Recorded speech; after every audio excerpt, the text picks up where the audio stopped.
আসসালামু আলাইকুম দর্শক মন্ডলী, চলে আসলাম আমাদের এই গ্রামের একটা সিন্নির দিতে। এটা হলো গাওয়াইলা সিন্নি বলে, অনেকেই বলে বাইরের সিন্নি, অনেকেই বলে গ্রামের সিন্নি।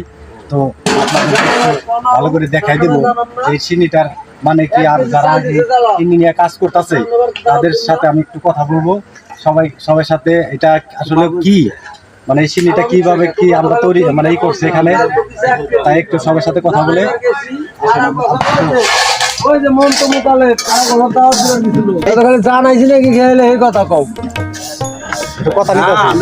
আপনারা যে অনুষ্ঠানটা শুরু করছেন, মানে গাওয়াইলা সিন্নি নাকি কি, কিসের সিন্নি এটা, কি মানে কি উপলক্ষে?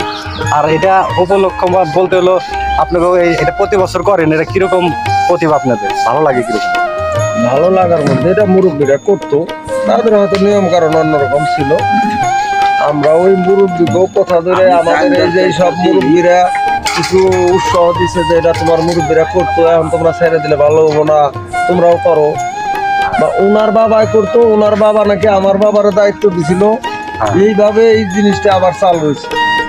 চালু হওয়ার পরে আমরা সমাজের কিছু মানুষ আগ্রহ করি বা পরিশ্রম করে, অনেকে আছে অনেক পরিশ্রম করে, অনেকে দেখতেছে অনেকে পরিশ্রম করতেছে। কালেকশন করাটা একটা বড় একটা ঝামেলা। মানে এলাকাবাসী মিলে সবাই মিলে এলাকার সবাই মিলে মানে আমাদের এই পাড়া মহল্লার এইটুকের সব মানুষ মিলেই আমরা এটা করি, এইভাবে করে থাকি। এটা হলো আমার ধনী ভাই, আমার নানা লাগে, তো আমার এলাকার মাতবার। কথা বলবো ভাইকে অনেক ধন্যবাদ আছে। আমরা আল্লাহর কাছে চাই যে আমরা আমাদের নিজেকে জান সালামত সবারই ভালো রাখুক, আল্লাহ কোনো বালা মুসিবত আমাকে না দিক, এই ধরনের একটা উসিলা মনে করে আমরা করি। আলহামদুলিল্লাহ, আল্লাহ জানে আমাদের এটা। মামা ভালো আছেন তো? সিন্নি করতেছেন, কিরকম লাগতেছে? ভালো লাগতেছে। এটা অনেক বছর ধরেই করতেছেন আপনারা না? অনেক বছর ধরেই করতেছেন। যারা আমার বাবা ওনাদের একটু ধন্যবাদ দাও। পরিশ্রম যারা করতেছে তাদের জন্য একটু কথা বলেন। এটা হলো সর্বপ্রথম ছিল জয়নুদ্দি গরামের, এটি করতো। তারপরে তার কাছে আনা আমার বাবা যতদিন জীবিত ছিল ততদিন উনি করতেন।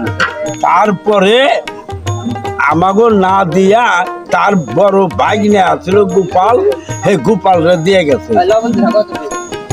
ঠিক আছে, আমরা তখন ছোট, জানতাম না।